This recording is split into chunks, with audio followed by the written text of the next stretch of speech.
Good morning students. How are you बेटा? Fine, अच्छे हैं आप लोग? PT 1 दे दिया आप लोगों ने, है ना? मेधा के पाठ 1, 2, 3 और 4, चारों पाठ हमने बहुत अच्छे तरीके से पढ़ लिए और समझ लिए और उसका एग्ज़ाम भी दे दिया, है ना बेटा? और उन चारों पाठों में जो जो भी हमारी व्याकरण आई है ना, उसको अब अपन इस व्याकरण बुक में पढ़ेंगे। जो बुक का नाम है आपका मैं और मेरा व्याकरण। तो इसमें बेटा पाठ 4 संज्ञा जो है उसको अपन पढ़ेंगे और समझेंगे। ये है आपका पेज नंबर 29, 29 पेज खोलिए। और जहाँ हम पढ़ रहे हैं ना बेटा, वहाँ पर आपकी उंगली होना चाहिए, पेंसिल से आप पॉइंट आउट करेंगे कि हम क्या पढ़ रहे हैं, है ना? जुड़िए और समझिए। तो नीरा, तुम मुंबई नहीं गई?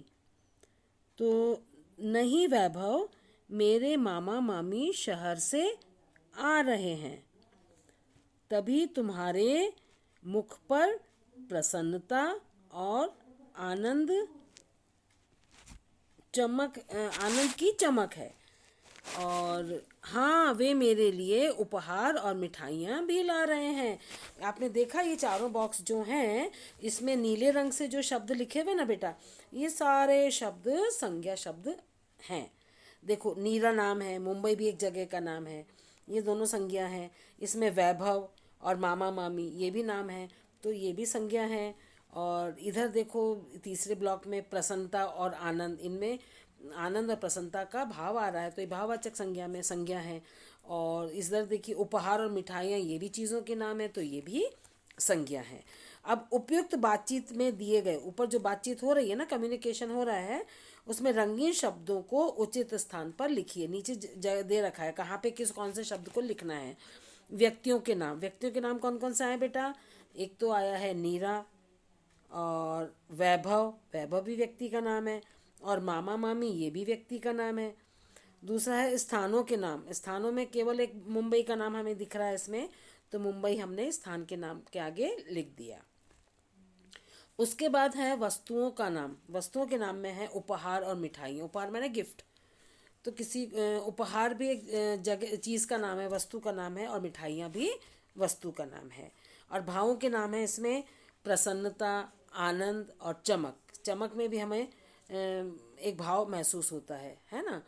और प्रसन्नता में भी प्रसन्न होने का भाव होता है, और आनंद में भी आनंद का भाव आता है, तो ये भाववाचक संज्ञा में आ जाएंगे। अब नीचे देखो बेटा, बच्चों, इस संसार में सभी प्राणियों, वस्तुओं, स्थानों तथा भावों का कोई न कोई नाम अवश्य है।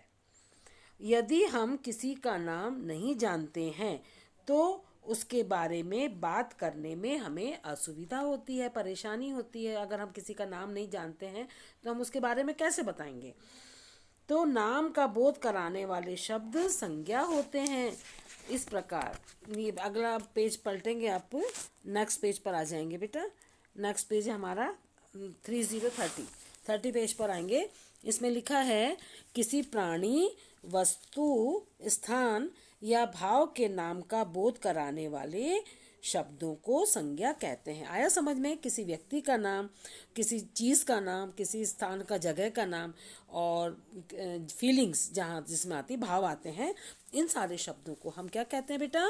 संज्ञा कहते हैं, नाउन। और संज्ञा के भेद कितने हैं? 3 भेद हैं मुख्य रूप से। 3 भेद मतलब, पहला है व्यक्तिवाचक संज्ञा, दूसरा है जातिवाचक संज्ञा, और तीसरा है भाववाचक संज्ञा। तो व्यक्तिवाचक संज्ञा क्या है बेटा? ये हम पढ़ेंगे इसमें। वाह समीर, तुम तो जापान घूम आए। तो इस वाले ब्लॉक में क्या है? समीर और जापान दोनों एक व्यक्तिगत नाम है। जापान भी एक व्यक्तिगत देश का नाम है ना? जापान एक ही है, दूसरा तो है नहीं। और समीर भी एक ही है, दूसरा नहीं है, तो ये व्यक्तिवाचक संज्ञा में आएंगे। हाँ विराट, पर हमारा भारत भी कुछ कम नहीं है। इसमें विराट और भारत व्यक्तिवाचक संज्ञा है, क्योंकि पर्टिकुलर नाम आ रहे हैं, व्यक्तिगत नाम आ रहे हैं ना।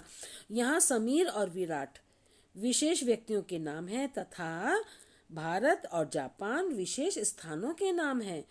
इस प्रकार किसी विशेष प्राणी, वस्तु या स्थान के नाम का बोध कराने वाले शब्दों को व्यक्तिवाचक संज्ञा कहते हैं। आया समझ में? जो जो अपनी पर्सनल पहचान होती है, जिस नाम से उसे हम व्यक्तिगत जो पहचान होती है उसे व्यक्तिवाचक संज्ञा कहते हैं। इसके कुछ उदाहरण है बेटा। सूर्य, पृथ्वी, दिनेश, नेहा, भगत सिंह, लाल बहादुर शास्त्री, सुभाष चंद्र बोस, भारत, रूस, अक्षरधाम, हिंदी, फ्रेंच, बुधवार, होली, मई, हिमालय आदि। ये सारे व्यक्तिवाचक संज्ञा के उदाहरण हैं। अब इधर आ जाइए आप बेटा, पेज नंबर 31 पे, है ना। पेज नंबर 31 पे क्या है, इसकी स्टार्टिंग है जातिवाचक संज्ञा। ख है जातिवाचक संज्ञा। जातिवाचक संज्ञा में क्या है बेटा, माँ पिताजी मेरे लिए उपहार लाए हैं। देखिए माँ भी एक कॉमन नाम है ना, कॉमन नाउन कहते हैं इसको इंग्लिश में। तो माँ एक कॉमन शब्द है, पिताजी भी कॉमन शब्द है। व्यक्तिगत एक व्यक्ति को तो नहीं, पिताजी सबके होते हैं, खूब सारे होते हैं, माँ भी होती है सबकी, उपहार भी खूब सारे होते हैं, एक नाम नहीं है उस चीज़ का। बेटा उसे मेज पर रख दो, तो बेटा भी किसी को भी बोल सकते हैं, और मेज भी खूब सारी होती है ना। तो यहाँ माँ, पिताजी, उपहार, बेटा और मेज शब्द किसी विशेष व्यक्ति या वस्तु के नाम नहीं है, बल्कि उनकी संपूर्ण जाति की जानकारी दे रहे हैं, एक ग्रुप की जानकारी दे रहे हैं। ये विशेष नाम न होकर के जाति के नाम हैं। इस प्रकार किसी प्राणी, वस्तु, स्थान की संपूर्ण जाति का बोध कराने वाले शब्दों को जातिवाचक संज्ञा कहते हैं। इन शब्दों से हमें एक ग्रुप का जानकारी होती है, बोध होता है। अन्य इसके कुछ उदाहरण हैं, विद्यार्थी, देश, पर्वत। देश भी खूब सारे होते हैं, विद्यार्थी भी खूब सारे होते हैं, व्यक्तिगत का नाम नहीं है। पर्वत भी खूब है, नदी भी खूब है। दिन, महीना, पशु, पक्षी, हिरण, मानव, स्त्री, बच्चा, भाषा, शिक्षक, फल, इमारत, खिड़की आदि। ये सारे हमारे जातिवाचक संज्ञा हैं, एक जाति का, एक समूह का हमें बोध कराते हैं। अब ये हमारा जातिवाचक संज्ञा होगा। पहले हमने क्या पढ़ा था, व्यक्तिवाचक संज्ञा, उसमें व्यक्तियों के नाम। जातिवाचक संज्ञा में हमने क्या पढ़ा बेटा, एक समूह का नाम, ग्रुप का नाम। और उसके बाद भाववाचक संज्ञा है, मुझे थकावट से नींद आ रही है। थकावट भी भाव, उसमें थकने का भाव आ रहा है, नींद में भी नींद का भाव आ रहा है। यह गर्मी के कारण हो रहा है, गर्मी में भी हमें गर्म होने का भाव महसूस हो रहा है। भाववाचक संज्ञा तीसरी है, क्या है बेटा, भाववाचक संज्ञा। यहाँ थकावट, नींद और गर्मी भाव हैं, जिन्हें केवल अनुभव, महसूस किया जाता है, फील किया जा सकता है। ये शब्द किसी प्राणी, वस्तु आदि के गुण दोष, है ना, किसी के भी गुण, अच्छाइयाँ, बुराइयाँ और उसकी दशा, उसकी हालत आदि की जानकारी देते हैं।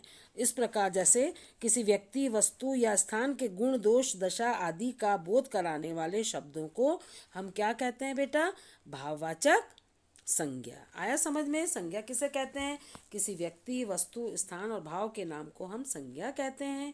संज्ञा के मुख्य रूप से 3 भेद हैं। व्यक्तिवाचक संज्ञा, किसी व्यक्ति विशेष का नाम, व्यक्तिगत नाम। दूसरा जातिवाचक संज्ञा, किसी जो शब्द जाति का बोध कराते हैं, ग्रुप का बोध कराते हैं, वो जातिवाचक संज्ञा में आते हैं।